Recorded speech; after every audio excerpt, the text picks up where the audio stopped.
Hello, Volodymyr. It's Rishi and Justin. I really wanted you to hear from us as friends. We absolutely know how difficult yesterday was. It was horrific for you and your country, and we have called it out in the session that we've just had and on the media here this morning, and we made that point loud and clear to everyone who was here that what your country had to live through yesterday was unacceptable and represented yet more barbarity from the Russians. We stood united in condemning it. Rishi and I really wanted to reach out to reassure you, to show you we're standing with you, and to say we're gonna figure out this step by step altogether. Thank you, Volodymyr. Talk to you soon.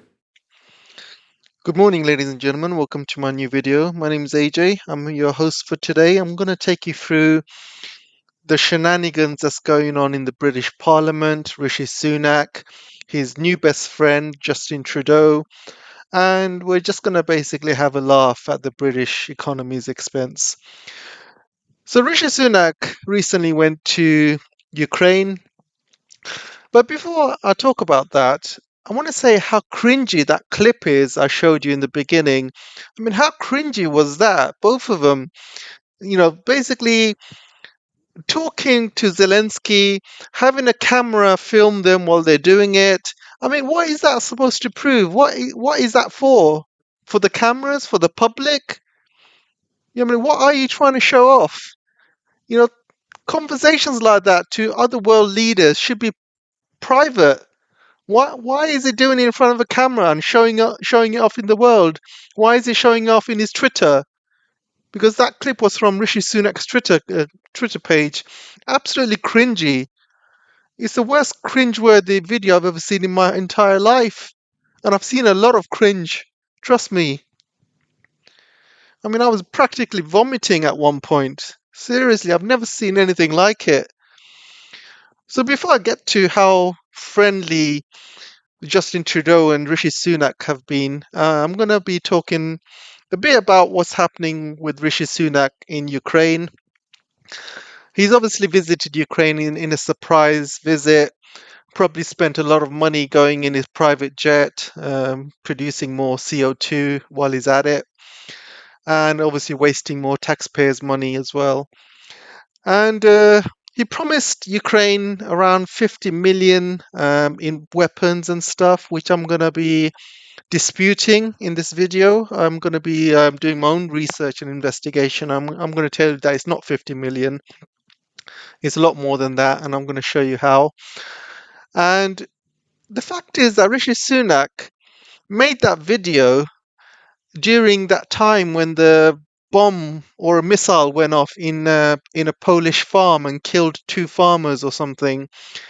And there was a time when all of these world leaders were running around like headless chickens. They were calling the Polish prime minister, they were calling Zelensky, they were calling each other, they were having secret meetings in the G20, secret G7 meetings. They were having, they were calling Stoltenberg. And at one point, basically this was brought up in the G20. And Russia said that it was Ukraine that did it, we didn't do it. And this is what Rishi Sunak and Justin Trudeau was trying to say. They were saying, "Oh, we are standing up for you. We can't. We're not going to take any of this bullshit from Russia. We know it was them. We stand with you. We know it wasn't a Ukrainian missile." Then couple of days later, Biden says it's a Ukrainian missile. NATO says it's a Ukrainian missile. Even the Polish are saying it's a Ukrainian missile. So how stupid do these idiots look now? How stupid do they look? So he's gone to Zelensky, and he's doing the same thing that Boris has done. He's doing the same thing that Liz has done. Give complete support to Zelensky. And he's saying the same words that Boris was saying. He's saying the same words Liz Truss was saying, and he's doing the same things. He's saying the same things. It's almost like he's got some sort of British Prime Minister Bible or something, and he's going through it step by step.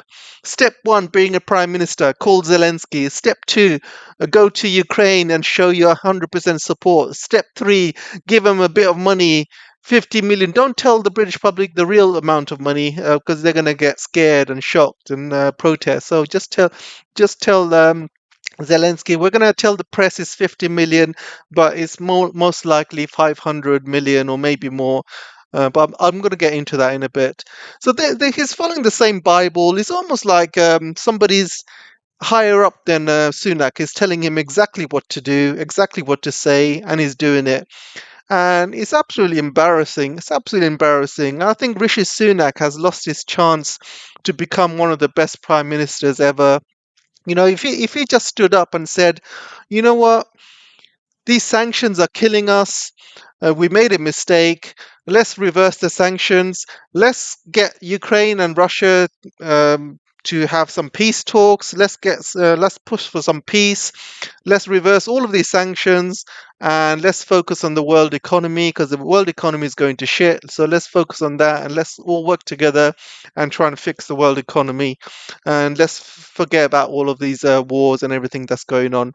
If he said that, he would have definitely got my respect, and I'm sure he would have been, he would have been one of the greatest prime ministers that ever lived. He would have been talked about like Churchill and things like that, because that's what people want. People want to hear the truth. People want to hear people with common sense. People want to hear people with balls and spine who can stand up and basically talk the truth. And this guy's been an absolute puppy. It's almost like he's been directed to say what to do what to do. Going to Ukraine. It's just the same old playbook played by Boris, played by Liz Truss.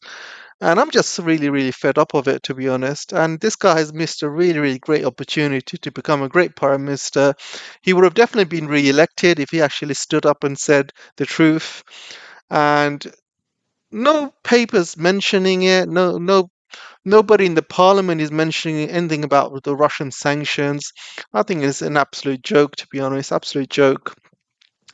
So going back to Rishi and Justin Trudeau, looks like they are basically best buddies now. You can see them in matching shirts, and they have been spotted, going to pubs together, drinking together, doing a lot of crap together.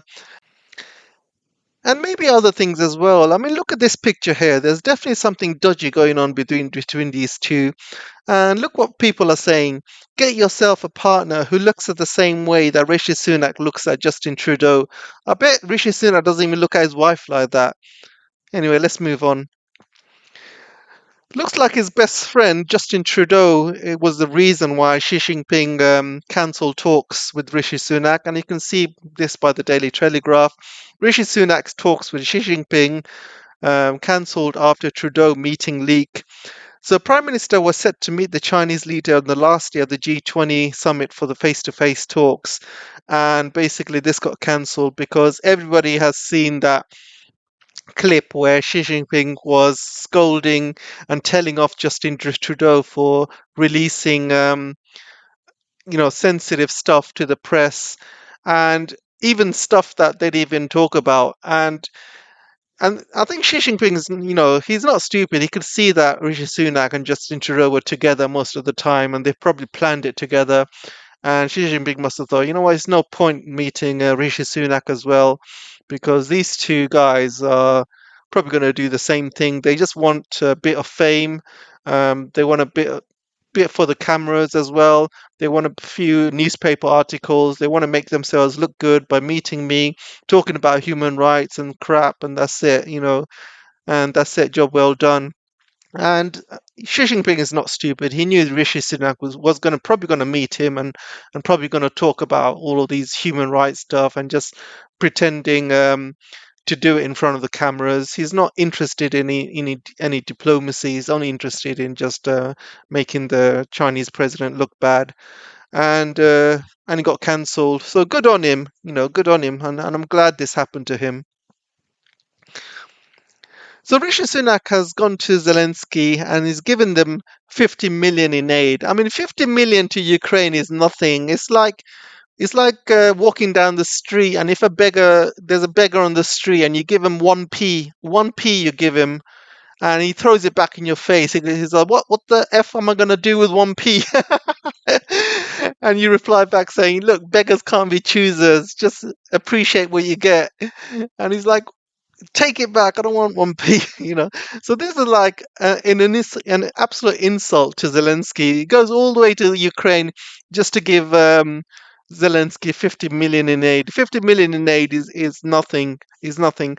But when you actually go through the details, I was actually investigating this, and you try and find out the actual details. Where did they get 50 million from? And this 50 million seems to be coming from this figure.